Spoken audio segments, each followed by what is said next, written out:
Hi, I'm Andrew Baggott, leader of Basildon Council, and what I'm hoping to do today is give you an update on the progress of the Laindon Centre. For those that know, the administration here, we promised, and I made a personal pledge, that we would get the Laindon Centre reopened as soon as possible, and that is a commitment that I intend to keep no matter what. Obviously, when you're doing a project of that size, because there were a number of issues surrounding it, both with regard to the building itself, but also just to do with how it's going to run going forwards. So there's a lot of work going on, but I'm very much aware that that means that people are seeing things or not seeing things, and questions might be asked as to what progress is being made. So I thought it'd be useful just to give you some sort of update today. Behind the scenes, I know the councillors have been working very hard with the neophyte committee with regards to how, when the Laindon Centre is opened, it might run, giving advice on governance, on the way of being able to structure the Laindon Centre going forward, so that it works and operates for the benefit of all. I had a meeting with officers this week. One of the key issues, of course, and this is something that I'm not going to make any apologies for, the safety of residents, the safety of users of the centre has to come first. And I want to make sure that when we do get the centre set up, that it's something that is fit for purpose and safe, not rushed into, and then there are other consequences. Based upon advice from the insurance company, there's a significant amount of work that needs to be done to reassure them on things like the heating system, on how the heating system works and everything else. And that is something that, unfortunately, and it breaks my heart to say this, and I wanted to cry when I see the brief from officers, could be up to 3 months. So that doesn't mean that nothing is going to happen in that 3 months. There's a significant amount of stuff going to be happening, but it does mean that for me, who likes to see things happen almost overnight and straight away, very, very frustrating that there's going to be a delay in getting the centre open. But like I say, that's going to leave us undeterred to ensure that when it is open, that it is a centre that we can all be proud of, and the residents of Laindon can go on and enjoy going forward well into the future. I've given a green light now so that at least work and procurement can start on things like fire doors.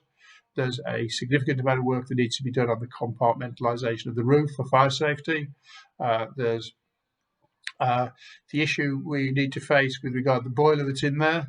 And I know we've put a bid in to get a new heating system, and that bid is 95% certain of being granted.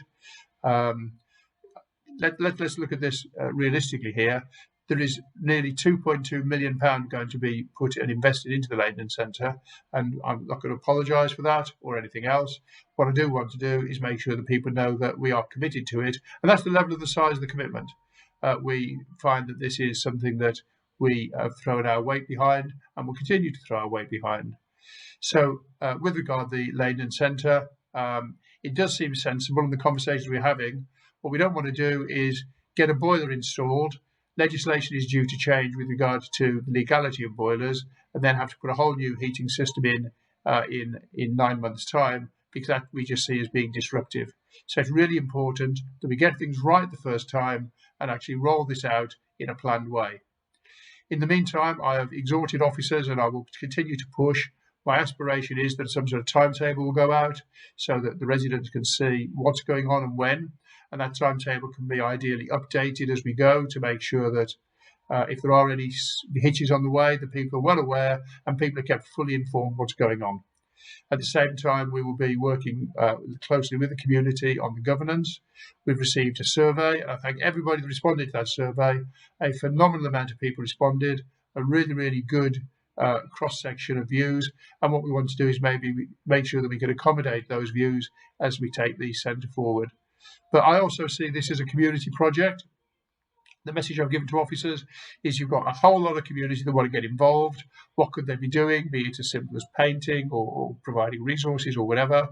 And if we can't get it open in the interim, in the next couple of months, what could be done from an external point of view, or a way of getting the community involved in making this centre and really taking ownership of it?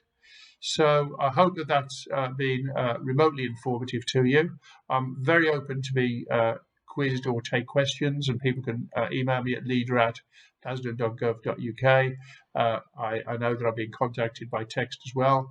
I'm always happy, and my colleagues are always happy to make sure that we engage with the residents and yourselves to ensure that the centre is up and running as soon as is practically possible, and more importantly, as safe as possible. Many thanks. Bye now.